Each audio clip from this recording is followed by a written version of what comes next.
Welcome to the world of sci-fi stories, and don't forget to like, subscribe, and share the channel. Enjoy the listening. A human soldier was denied a seat. Then the truth left everyone speechless. Listen up, folks, you wouldn't believe the absolute circus I witnessed last rotation at Nexus Station. Hey, the universe has a way of making fools of us all, doesn't it? Oh, where are my manners? The name's Vorlumin, Chief Security Officer of the Galactic Transit Authority.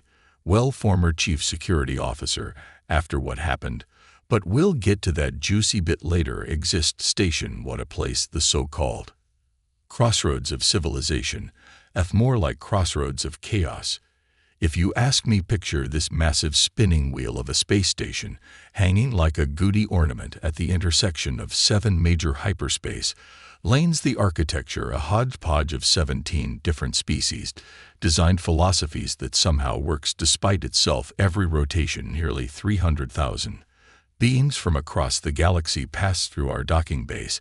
The main concourse looks like someone took the most crowded marketplace in the universe and threw it into a blender with a refugee crisis and a business convention. The smell alone, by the 7 moons of Pranis, you haven't lived until you've experienced the old factory assault of Mulgary and sweat mixing with Treskel and spice merchants and or whatever those gelatinous Borean excrete when they're nervous. Next departure center. Hub Bay 94 final boarding call. The announcement system blares constantly in 26 different languages, mind you, and half of them sound like someone gargling rocks or strangling a musical instrument. I was on duty that day 14 hours into a 12-hour shift because my replacement gray was molting again. Convenient timing. That molting always happens when the Regan luxury cruisers dock. But whatever this, the diplomatic lounge was particularly packed. Some big shot conference on Center Prime had every self-important ambassador and attach in this sector rushing to attend the lounge. Hey, calling that overcrowded, overpriced box a lounge is like calling a black hole a minor inconvenience, but it's where the fancy folks wait for their fancy shuttles while sipping fancy fermented beverages that cost more than my monthly stipend. You know what makes my antenna twitch? The hierarchy. Oh yes, we pretend we're all evil and equal in this grand galactic community, but watch how quickly that facade crumbles when resources become limited. The VXP always get the best seats with their diplomatic status dating back 12 millennia. The Jidan Collective sends 15 representatives when they only need one because their hive mind operates through multiple bodies. And the threshing, don't get me started on the threshing and their atmospheric requirements. Humans, though, they were the new kids on the block, only joined the Galactic Council about 30 rotations ago, still wet behind the ears. As they say in their bizarre idioms, most species viewed them with a mixture of curiosity and dismissal. Too fragile, too emotional, too unpredictable. And there I was watching it all unfold from my security station. The view screens showing every angle of this glorified waiting room, the facial recognition software pinging constantly as it identified VIP, IP, and threat assessments. The climate control working overtime to accommodate 17 different atmospheric preferences. Simultaneously, little did I know that in about 20 standard minutes, everything I thought I understood about galactic politics, human nature, and my career would be turned completely upside down. Oh, you should have seen what happened next. Actually, wait, let me tell you exactly what happened, because trust me, you wouldn't believe it if anyone else told you the incident. The incident, that's when she walked in, a human female. Nothing particularly remarkable at first glance, average height for their species, which means tiny compared to a Rex. Short crow, dark hair, tan skin, and those weird flat faces. Humans have no proper mandibles or sensory ridges to speak of. How do they even express themselves properly? Baffling. Good.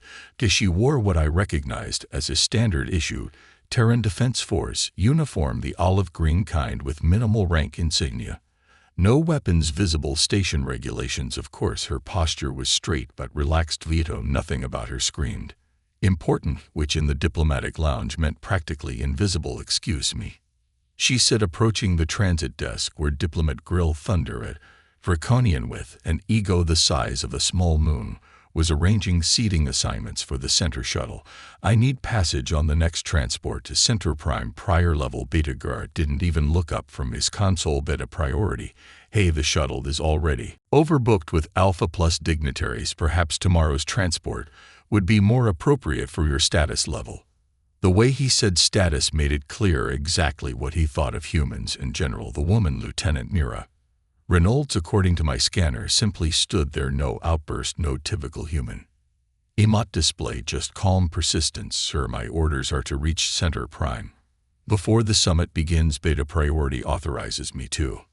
Authorizes. Grill's neck frills expanded in that dramatic way draconians love so much. Do you know who's on this shuttle?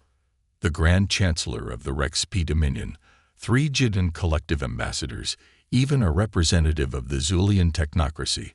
And you think your beta a priority trumps their needs? By now everyone in the lounge was watching those glorious moments of public humiliation that make tedious days worth enduring. Several Rex P diplomats chittered with barely concealed amusement. The Jiddan representatives swayed in that creepy synchronized way they do when they're enjoying something. I understand the situation, Lieutenant Reynolds said evenly, but regulations state that regulations. Grill's laugh sounded like rocks in a garbage disposal. Let me explain regulations to you, human. I have 14 species represented on this shuttle. 8 of them require special atmospheric conditions. 3 have cultural taboos against sharing transport with certain other species, and all of them outrank you in both diplomatic status and evolutionary sophistication. The lounge erupted in laughter. Even I chuckled from my security station. The look on that human's face. Well, actually, that was the strange part. She didn't look offended or angry, just patient, like she was waiting for something. Furthermore, Grill continued, clearly enjoying his audience. Your species has been part of galactic society for what, 3 decades? The beings on this shuttle represent civilizations that have been traveling the stars while your ancestors were still figuring out agriculture. More laughter. A threshing diplomat actually sprayed his drink through his breathing spiracles. Very well, Lieutenant Reynolds said with a slight nod. She reached into her uniform pocket, causing my security sensors to ping automatically, but she only withdrew what appeared to be a standard GC identification chip. Please log that diplomatic transport request. DC 1138 was denied at 14:27 station time. She glanced at Grill's nameplate. A diplomat. Thunderma, thank you for your time. She stepped back, calm as you please, and took a seat in the waiting area while the important passengers began boarding. And that should have been the end of it. Just another human learning their place in the galactic hierarchy. Oh, how gloriously, catastrophically wrong we all were. A ground context. Bob, let me fill you in on some crucial context. Here, humans, what a peculiar species. When they first stumbled onto the galactic stage 30, some quotations ago, nobody, and I mean nobody, took them seriously, and their first interstellar vessel, a cobbled-together contraption that looked like it might fall apart if you sneezed near it. The Galactic Council representatives actually laughed when the humans proudly announced they'd achieved warp capability. The Zulian delegate asked if they'd like a participation trophy. A classic Zexian humor. You see, most species join the galactic community and after at least a millennium of space travel. The VXEPT have been cruising between stars for 12,000 years before standardized council admission protocols were even established. The Jardians evolved in space, for crying out loud.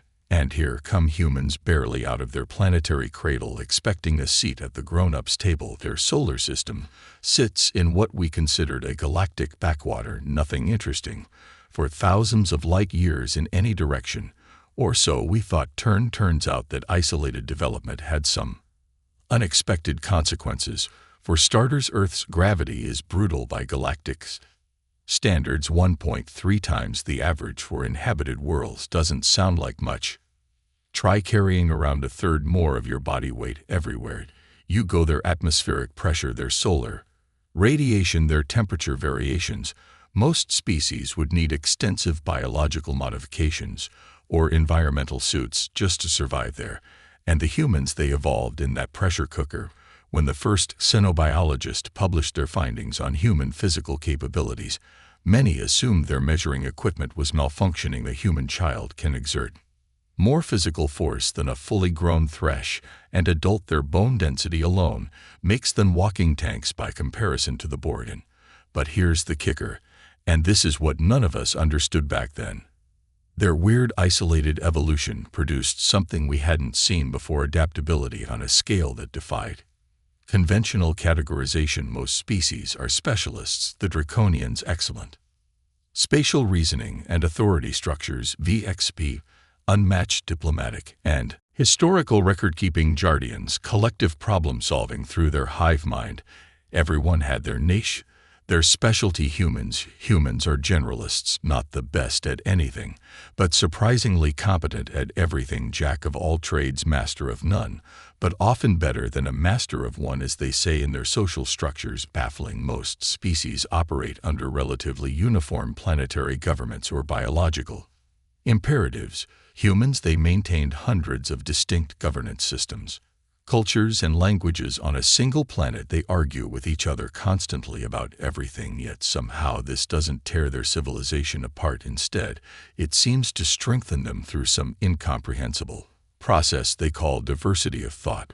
When they joined the Galactic Council, they were assigned observer status, standard protocol for newcomers, but instead of quietly observing for a century or two, as is customary, they immediately started asking questions, offering suggestions, requesting modifications to processes that had been established for millennia.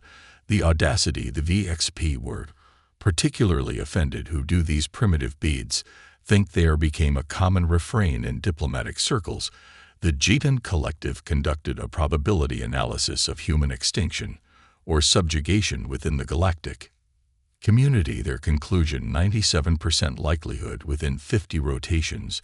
Those were the favorable odds. Did this deter the humans? Not one bit. They established trade relations with 17 different species within their first rotation of council membership. They volunteered for the most dangerous expeditions into uncharted space. They even managed to broker peace in the centuries-old Msaki Thorian conflict by, get this, suggesting they talk to each other. Revolutionary B. But here's what really got under everyone's exoskeletons. The humans kept smiling, acting friendly, appearing harmless, all while absorbing everything about us, our technology, i.e. as our weaknesses, our conflicts. Within 20 rotations, human diplomats could speak all major galactic languages. Human engineers could repair virtually any species technology. Human merchants had established themselves on every major trading hub. And yet, despite all this, we still treated them like curious children, patted them on their heads, metaphorically speaking, as most species no better than to touch a human without permission. Their bodies produce acids for Rex's sake, which brings us back to Lieutenant Reynolds sitting quietly in the diplomatic lounge after being publicly humiliated. What none of us knew, what I didn't know despite having access to the station security protocols, was that this unassuming human soldier wasn't just any human, and the chip she'd so calmly logged her rejection with it wasn't a standard identification token at all. Oh, if only I'd paid closer attention, if only any of us had bothered to look beyond our preconceptions. The warning signs were all there, we just refused to see them. Revelation build up. The first hint that something was very wrong came about 14 minutes after the lieutenant's rejection. My security console pinged with an incoming priority message, not unusual during peak transit times, but the source code made my antenna stiffen. Command actual, that's Galactic Council Defense Force Central Command people. It's not your everyday communication channel, the kind of source code that makes security officers like me sit up straight and check our uniform buttons. Security Chief Vorlumin. The message read: confirm status and location of Kid Special Envoy Reynolds, priority transport to Center Summit. Special Envoy. I nearly swallowed my thorax. I frantically pulled up the station's passenger manifest and cross-referenced with gate personnel records. Lieutenant Mira Reynolds was listed, yes, but her file was blocked by security protocols far above my clearance level. All I could see was a pulsing red indicator that signified Omega level diplomatic status. T for the uninitiated. Omega status outranks even the VXEPT Grand Chancellor. It's reserved for direct representatives of the Galactic Council High Command during crisis situations. My upper palms began sweating profusely. I looked up from my console to the lounge where Lieutenant Reynolds sat calmly reading something on her personal device. She didn't look like she was about to bring the wrath of High Command down on our station. She just looked. Patient transaction processing error at Nexus Transit Authority. Another message flashed across my screen, unusual but not alarming until I saw it originated from the Center Prime Ministry. Then another notification: schedule adjustment request from Jiden High Council regarding summit attendance. That within minutes my console was lighting up like a Borean fire dance.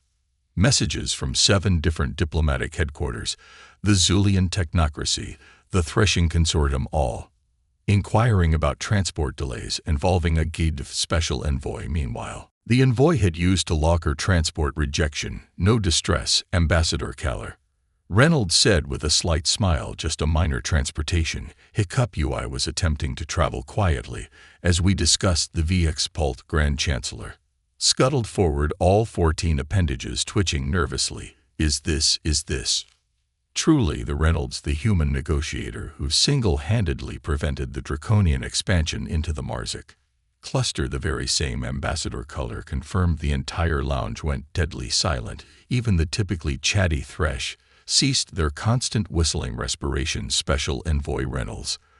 The Reynolds stepped forward, and her entire demeanor changed. Gone was the unassuming lieutenant. Her posture straightened, her voice took on a resonant quality that somehow filled the room without shouting.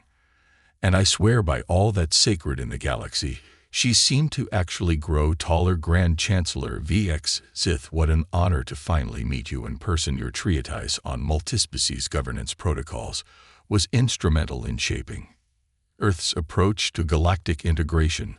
The Chancellor's mandibles clicked in what I recognized as extreme embarrassment. You have read my work in the original VX pole clicking dialect.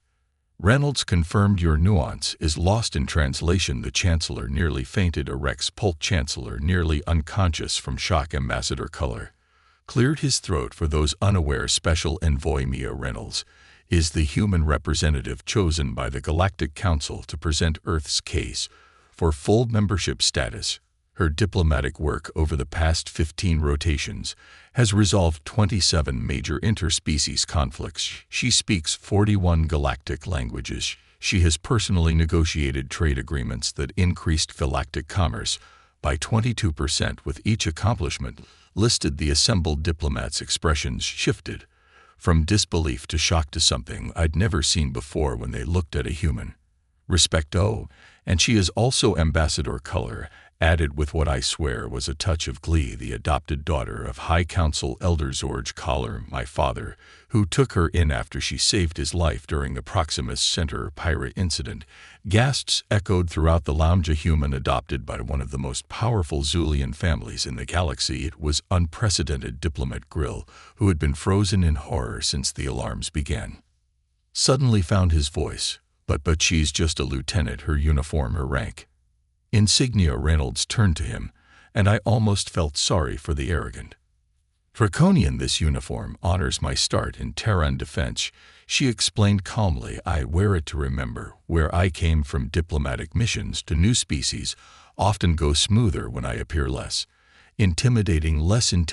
This was her being less intimidating. The shuttle, Ambassador Kaller announced, will now be boarding its actual priority passenger. Grand Chancellor, esteemed representatives, you are of course welcome to travel alongside Special Envoy Reynolds, but be advised that the Council Honor Guard will be escorting the vessel. The Jiden representatives swayed in their eerie, synchronized way. All 3 spoke simultaneously. We would be privileged to share transport with the Peacemaker of Proxima. The Peacemaker of Proxima, one of the most revered diplomatic titles in the Eastern Spiral Arm. But the most shocking moment was yet to come. The Rex, the Grand Chancellor, the representative of the oldest, most prestigious civilization in known space, extended all 14 of his limbs in the ancient gesture of profound respect, typically reserved only for fellow chancellors. Envoy Reynolds, he chittered formally, the Rex P. Dominion would be honored if you would accept our seat of highest status aboard the vessel as a security chief who had observed thousands of diplomatic interactions. I can tell you with absolute certainty, this never happens, never. The VXV never relinquished status. It's practically written into their genetic code. And Reynolds, this remarkable human who had been treated like an insignificant speck just 30 minutes earlier, simply nodded and said, "The honor is mine, Grand Chancellor. Perhaps during our journey we might discuss your people's proposal for the Outer Rim Development Project. I have several suggestions that might address the thresh and concerns while preserving your historical claims." The Chancellor's eye stalks practically bulged with excitement as the diplomats began boarding the shuttle with Reynolds now at the front of the line, ambassador collar, and lingered behind. He approached the still stunned diplomat grill with a. The shuttle was nearly fully boarded. Diplomat Gar was supervising the final passenger check-in, completely unaware of the communication storm brewing. The Rex P dignitary were settling into their premium accommodations, their 14 lined frames requiring specially designed seating pods. The Jidin representatives had merged into their travel configuration, 3 bodies linked together in that disturbing organic way. I needed to act fast. I dispatched a junior security officer, poor Trix, who had no idea what he was walking into, to quietly approach Lieutenant Reynolds. "Excuse me," I heard him say through my audio feed, "but Security Chief Vorlumin requests a moment of your time." The lieutenant looked up from her device, smiled politely, those human expressions still unnerved me, and said, "Of course. Is there a problem, officer?" "No problem at all, just a small clarification needed about your travel documentation." As Trix escorted her toward my security station, I noticed something extraordinary happening on the main concourse view screen. A Vulcan ion battle cruiser had just dropped out of hyperspace near the station. Valerian never send battle cruisers for diplomatic missions. They notorious for their strict neutrality in galactic politics. What in the 7 nebula was going on? Chief Vorlumin, Lieutenant Reynolds said as she approached my station. No anger, no smugness, just that eerie human calm. "You wish to see me?" "Yes, Lieutenant, or should I say special envoy?" I lowered my voice, all 4 of my eyes darting nervously around. "There seems to be some confusion regarding your transport priority." She nodded once. "No confusion, Chief, just a misunderstanding that will be clarified shortly." As if on cue, my console erupted with an emergency override communication. The station commander herself, Administrator Plex, then whom never involves herself in transit disputes, appeared on my screen. "Chief Vorlumin," she hissed, her facial scales practically vibrating with stress. "Is Special Envoy Reynolds with you? Please confirm immediately." Before I could answer, a deafening alarm blared throughout the station. The emergency protocols had been activated not by me or any security personnel, but from outside the station. The main view screen switched to show 3 more vessels dropping out of hyperspace. Not just any vessels, the distinctive silhouettes of the Galactic Council's own elite guard ships. The lounge erupted into chaos. Diplomat Gar froze mid-gesture, his neck frills contracting in confusion. The VX Polk Chancellor emerged from the shuttle, all 14 limbs bristling with agitation. The Jidin representatives untangled themselves from their travel configuration, clearly alarmed. "What is the meaning of this interruption?" the Rex Polk Chancellor demanded, his translator barely keeping up with his agitated clicking. "We are already 20 minutes behind schedule." Lieutenant Reynolds, or rather Special Envoy Reynolds, finally showed a reaction. Just the slightest of sighs. She turned to me and said quietly, "I tried to handle this discreetly. This is precisely what I wanted to avoid." That's when the station-wide announcement system crackled to life, overriding all other communications. Administrator Plex then's voice, usually so composed, sounded almost frightened. "Attention all personnel and passengers. Again, Nexus Station is now operating under Galactic Council Emergency Protocol 7 Alpha. All scheduled departures are temporarily suspended pending the arrival of the Council Honor Guard. Please remain calm and comply with security directives." Protocol 7 Alpha, that's only used for "oh no" died suddenly clicked in my security train brain. The Center Summit wasn't just any diplomatic meeting. It was the diplomatic meeting, the one where the Galactic Council would be voting on humanity's petition for full membership status, elevating them from observers to voting members. And Special Envoy Reynolds wasn't just carrying a vote, she was the vote. The truth revealed. The next few minutes were absolute pandemonium. Security personnel scrambling everywhere, diplomats demanding explanations, the shuttle pilot refusing to open the airlock despite direct orders from Station Command. And me, I stood there next to Special Envoy Reynolds, feeling like the biggest fool in the galaxy. The lounge doors slid open with a dramatic whoosh, and in March no glided Ambassador Color. If you don't know who Ambassador Color is, then you've been living under a space rock for the past century. The Zulian diplomat who negotiated the end of the Great Relian conflict, the legendary mediator who speaks 93 galactic languages fluently. At that sleek silver-scaled figure practically radiated authority. Reynolds, he called out, bowing deeply, bowing, a Zulian elder bowing to a human. Thank the eternal stars when we received your distress beacon. The council feared the worst. Distress beacon, I squeaked, looking at the small identification chip. The lieutenant, no